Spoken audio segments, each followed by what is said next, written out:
ஆதி நாளிலே திரௌபதி அம்மனுக்கு இன்னும் கௌரவர்களால் துன்பப்பட்டு துச்சாதனன் இழுத்து வந்து மேடையேற்றி வஸ்திரம் கலைந்த போது ராஜ சபையில் இருக்கக்கூடிய யாரும் காப்பாற்ற முடியாமல் இன்னும் மாலையிட்ட பக்தர்களும் காப்பாற்ற முடியாமல் அந்த அம்மனானது இரு கரத்தை குவித்து மேலே கை நோக்கி ஆண்டவா கோபால கண்ணா என்று ஏழுமலை ஆண்டவனாக விளங்கக்கூடிய வைகுண்ட வாசனை அழைக்க வைகுண்ட வாசன் ஆயர்பாடியில் இருந்தபடியே மறைமுகமாக இருந்து திரௌபதிக்கு மாலா துகிலளித்து மானத்தை காத்தார்.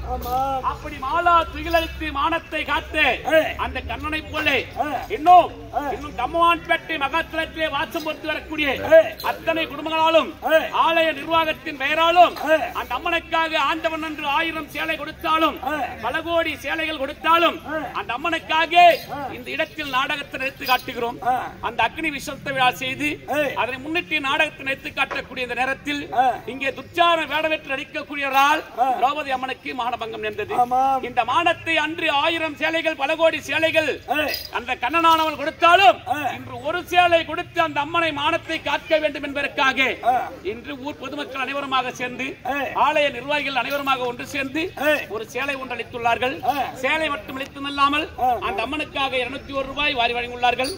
அப்படி வழங்கி அன்னாரும் அந்த ஊரை கம்மவான்பேட்டை மகாஸ்தலத்தை சேர்ந்தவர்களும் எல்லா வளங்களும் பெற்று நலங்களும் வளங்களும் பெற்று எக்குறையும் இல்லாமல் என்னாலும் வாழ்ந்திருக்க வேண்டும் என்று எல்லாம் வல்ல ஆண்டவனை அம்மனை பிரார்த்தனை செய்கிறோம்.